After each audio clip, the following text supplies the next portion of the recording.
Olá, meu nome é Cantor Freire e hoje eu vou começar aqui mais um vídeo de cálculo vetorial que vai ser sobre produto entre vetores. No caso, o que é produto entre vetores? Produto entre vetores vai ser definido uma equação matemática aí que vai envolver dois ou mais vetores e vai ter aí três tipos diferentes para a gente usar. Vai ser o produto interno, produto vetorial e produto misto. No caso, nessa aula a gente só vai falar do produto interno, deixando esses outros aí para as próximas aulas. Tendo isso em vista, a gente tem que começar a desenvolver esse conceito aí de produto interno. E como a gente vai começar a fazer isso?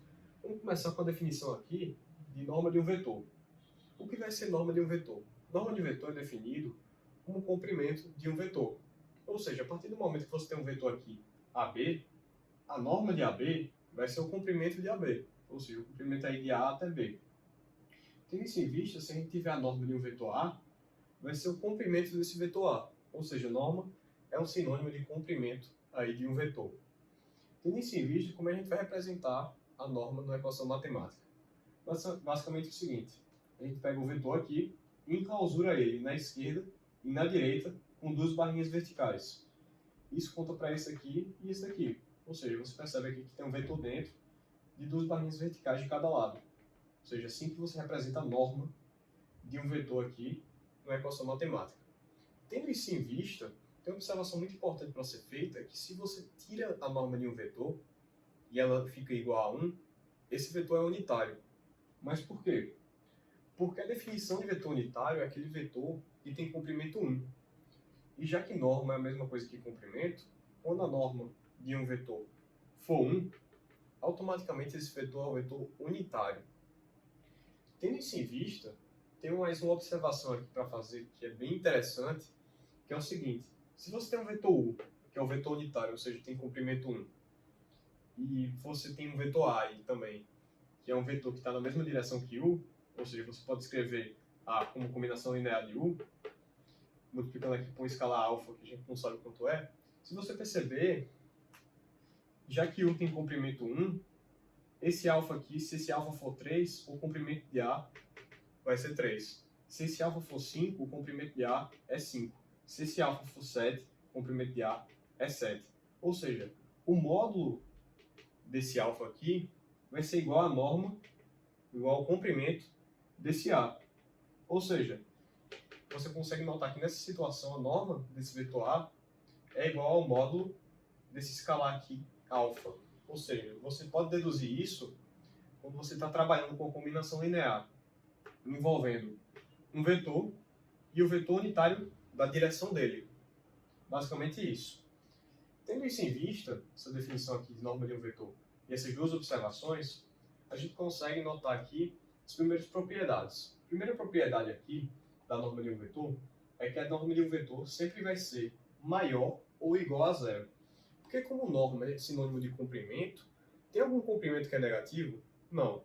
Não existe comprimento negativo, ou seja, comprimento sempre vai ser zero ou vai ser maior que zero.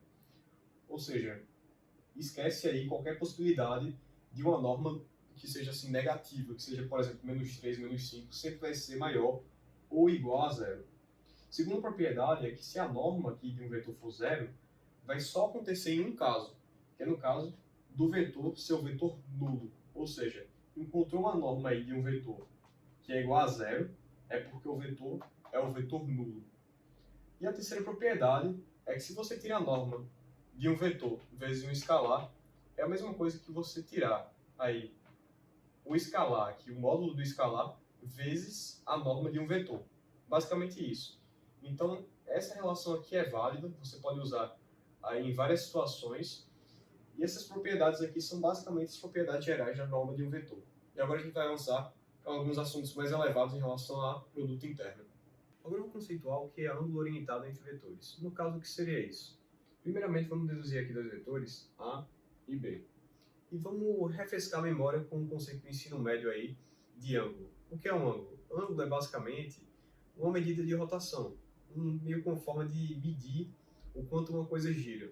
Se você está vendo aulas de cálculo vetorial, provavelmente você se lembra o que é ângulo pelo ensino médio. E tendo isso em vista, aqui esses dois vetores A e B, qual seria o ângulo entre os vetores A e B? Seria definido como a rotação de A para se tornar colinear com B. Ou seja, o quanto A gira para estar na mesma linha que B. Vai ser esse ângulo aqui, θ. Tendo isso em vista, tem uma observação importante para fazer, que é o seguinte, o A podia seguir o caminho anti-horário para se tornar colinear com B. Ou seja, podia seguir esse caminho aqui e formar um ângulo alfa. Ou seja, entre esses dois vetores aqui, a gente tem dois ângulos, um θ e um alfa. Mas por rigor matemático, a gente escolhe o menor deles, que seria esse θ aqui. Beleza. Tendo isso em vista que a gente sabe qual ângulo a gente vai escolher, como é que a gente vai representar aí o ângulo entre dois vetores? A gente representa enclausurando os dois vetores envolvidos em parênteses. Isso daqui vai ser o ângulo entre os dois. Lembrando que o primeiro ângulo que aparece aqui, na verdade o primeiro vetor que aparece aqui vai ser o vetor que vai sofrer rotação. Ou seja, aqui está considerando que o A sofre rotação, e se o B estivesse aqui no começo, seria o B que sofreria rotação, mas nesse caso o A que sofre rotação, que vai resultar nesse ângulo θ. Tendo isso em vista, se a rotação para formar um ângulo for anti-horária, o ângulo vai ser positivo.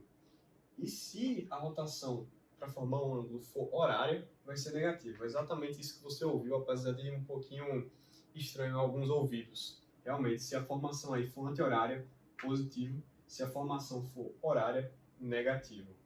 Tendo isso em vista, esse conceito aí inicial em vista, a gente tem duas observações importantes para fazer em relação ao ângulo entre vetores. O primeiro em relação ao vetor nulo. Se um dos dois vetores aí envolvidos for o vetor nulo, não vai ter um ângulo definido. Ou seja, esqueça aí tentar achar um ângulo entre um certo vetor A e um vetor nulo, porque não vai ter, vai ser indefinido. Ou seja, quando você tem um vetor nulo, não existe ângulo definido entre dois vetores. A segunda observação é que vamos supor aí que você tenha um ângulo entre o vetor A e o vetor B. Se você tiver um ângulo aí entre o vetor A e o vetor B, o ângulo entre o vetor x vezes A e B vai ser a mesma coisa que o ângulo entre A e B, se x for maior que zero, e se x for menor que zero, se esse escalar aqui for menor que zero, x vezes A para B, esse ângulo aqui, x vezes A para B, vai ser a mesma coisa que o ângulo de A para B, menos 180 graus. Ou seja, é uma coisa um pouco mais complicada de absorver, mas assim, é bastante intuitiva e uma regra assim, que é de muita importância para você ir adiante nesses estudos de ângulo entre vetores. Agora que a gente sabe o que é a norma de um vetor e o ângulo orientado entre dois vetores, a gente pode partir para saber o que é o produto interno entre dois vetores. No caso, o que seria o produto interno entre dois vetores? Vamos deduzir aí dois vetores aleatórios, A e B. E para representar que eles estão fazendo um produto interno, a gente pega o vetor A, coloca aqui um círculo no meio e depois coloca o vetor B. Ou seja, isso aqui vai representar o produto interno entre os vetores A e B. Tendo isso em vista, qual é o resultado do produto interno entre dois vetores aí, A e B? Vai ser basicamente a norma de A vezes a norma de B vezes o cosseno do ângulo orientado dos vetores A e B. Basicamente isso. Isso daqui é a equação do produto interno. Ou seja, é fácil, não é complicada. E basicamente pega aí os termos aí de norma de um vetor e também de ângulo orientado entre dois vetores. Basicamente isso. E uma observação que a gente pode fazer em relação a essa fórmula aqui, do produto interno, é que o resultado dela sempre vai ser um escalar. Mas por quê? Porque é o seguinte, a gente tem aqui o produto interno entre os vetores A e B, isso aqui vai ser igual a esse trecho aqui. Se você notar, a norma de A vai ser um escalar, a norma de B também vai ser um escalar, e o cosseno sempre vai ser um escalar. Ou seja, você vai ter três escalares aqui desse lado da equação se multiplicando. Ou seja, você deduz que o produto interno aqui vai resultar em um escalar. Basicamente isso. Ou seja, o produto interno entre dois vetores sempre vai resultar num escalar. E seguindo em frente, a gente tem mais uma observação aí interessante, que se um desses dois vetores aqui for vetor nulo, automaticamente o produto interno entre os dois é zero. Mas por quê? Porque a gente sabe que a norma de um vetor nulo é zero, ou seja, se a gente colocar o vetor nulo aqui, em A ou em B, automaticamente uma dessas normas aqui vai ser zero. E tendo um zero aqui desse lado da equação, todo esse lado da equação se torna zero também. Ou seja, o produto interno entre dois vetores, com um deles sendo vetor nulo, resulta em zero, sempre. Basicamente é essa a regra aí em relação ao vetor nulo. E uma coisa que a gente pode fazer para desenvolver essa equação do produto interno um pouco mais é isolar esse cosseno do ângulo orientado. Ou seja, a gente coloca aqui o cosseno do ângulo orientado entre os vetores A e B, vai resultar no produto interno de A e de B, dividido pela norma de A vezes a norma de B. Se você perceber, se a gente colocar aqui, desse lado da equação, arco-cosseno, e desse lado da equação, arco-cosseno, vai resultar numa coisa bem interessante. O seguinte, arco-cosseno do ângulo orientado AB é o ângulo orientado AB, porque arco-cosseno e cosseno são funções inversas. Ou seja, basicamente, isso daqui se anula com arco-cosseno. E aqui do lado fica arco-cosseno de A vezes B, dividido por norma de A vezes norma de B. Ou seja, você percebe que o ângulo orientado AB é igual a arco-cosseno do produto interno de A e de B, dividido pelo módulo de A vezes o módulo de B. Ou seja, a norma de A vezes a norma de B. E esse ângulo aí orientado AB vai estar entre 0 e 180, incluindo 0 e 180. Basicamente isso. Isso daqui é a equação para você descobrir qual é o ângulo que está entre dois vetores de uma forma um pouco mais simplificada. Basicamente isso. E uma outra observação que a gente pode fazer em relação ao produto interno é em relação à norma de um vetor. Note o seguinte, se você tiver um vetor aí, um vetor aleatório A, e fizer um produto interno com ele mesmo, o resultado vai ser a norma do primeiro, A, vezes a norma do segundo, que também é A, vezes o cosseno aí do ângulo orientado, que tem os vetores A e A. Note que o ângulo orientado aí entre dois vetores iguais é zero.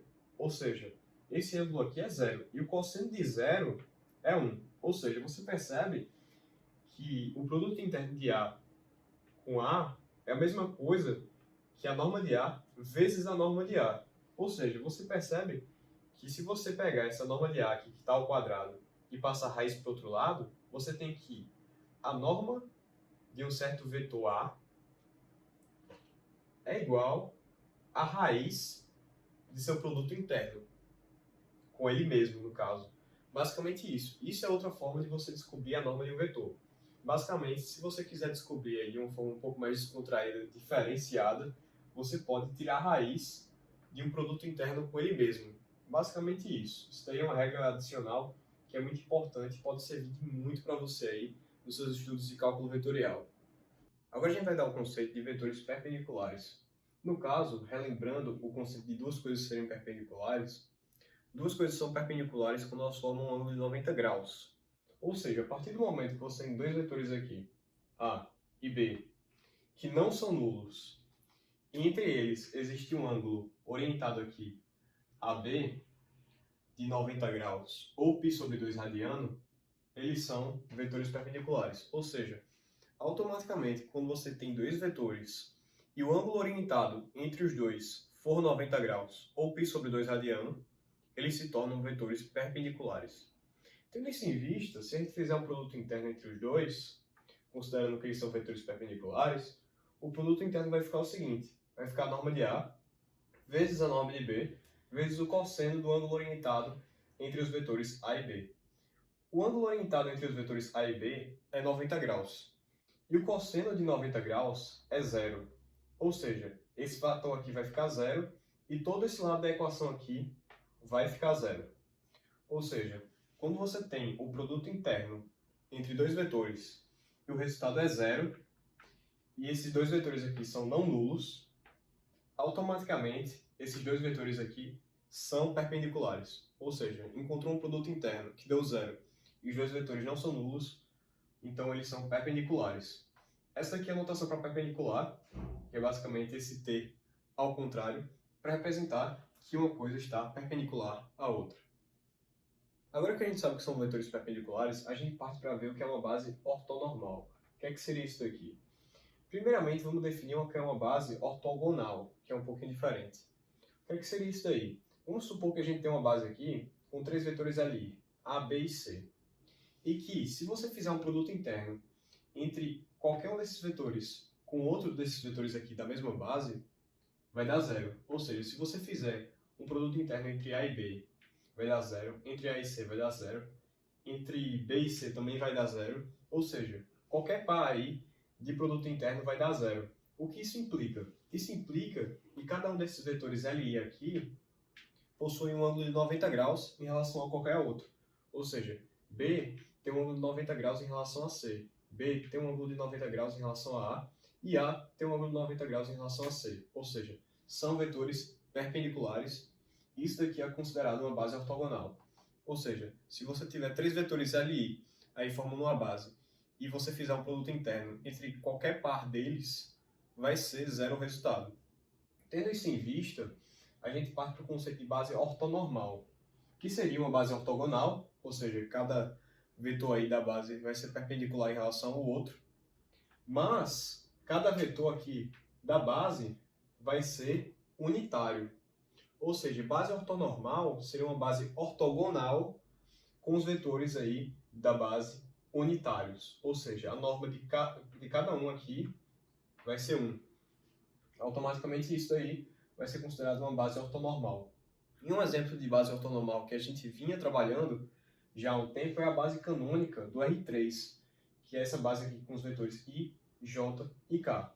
Porque além deles serem ortogonais entre si, eles também têm comprimento 1, sendo I comprimento 1 na direção X, J comprimento 1 na direção Y e K comprimento 1 na direção Z. Ou seja, isso aqui é um exemplo amplamente usado de base ortonormal que a gente já vinha trabalhando. Basicamente isso daqui. Agora eu vou falar sobre as coordenadas de um vetor aí numa base ortonormal. Vamos supor aí que a gente tem uma base ortonormal aleatória definida pelos vetores A, B e C, certo? Isso daqui é a base ortonormal que a gente vai trabalhar. Certo? A partir do momento que a gente tem um vetor V aqui aleatório, se a gente quiser escrever ele com as coordenadas nessa base ortonormal, é basicamente dizer que a gente quer escrever esse vetor V como combinação linear dessa base ortonormal, ou seja, como combinação linear de A, de B e de C.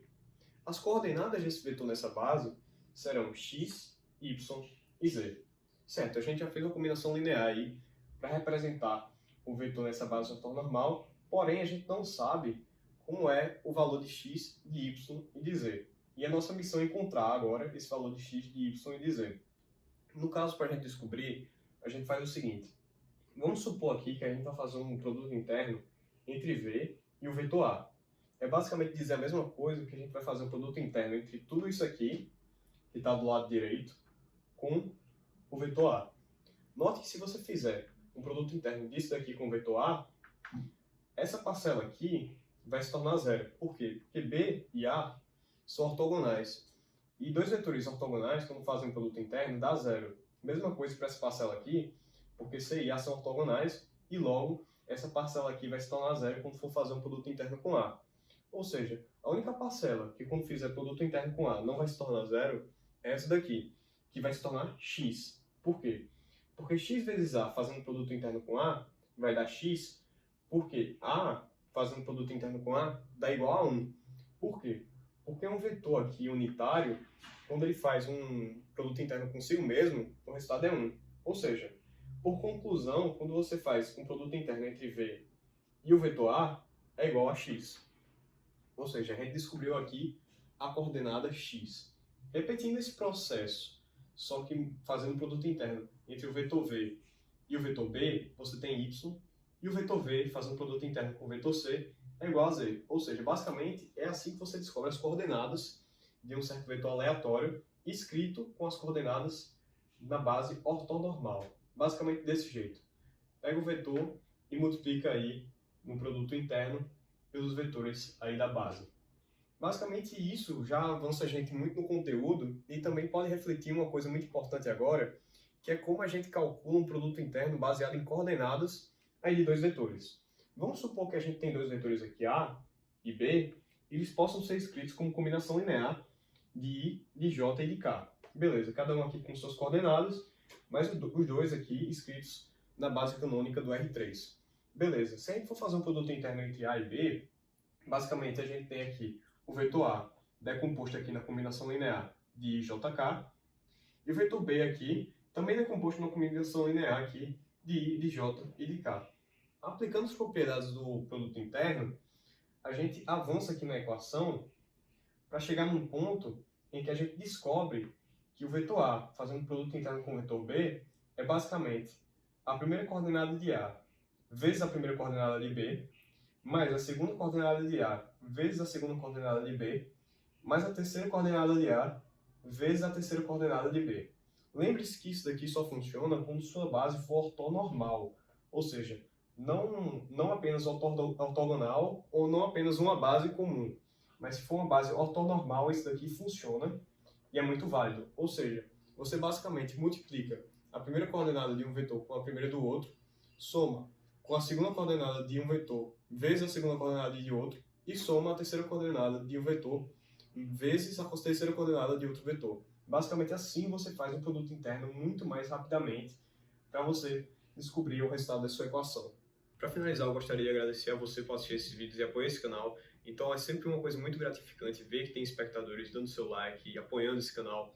Então se você gostou desse vídeo, por favor, deixe o seu like, deixe sua inscrição, seu comentário, que é sempre uma coisa muito gratificante e que eu continue aí produzindo conteúdo baseado no feedback de vocês. E é isso. Fico muito feliz aí pelo apoio de vocês e até a próxima.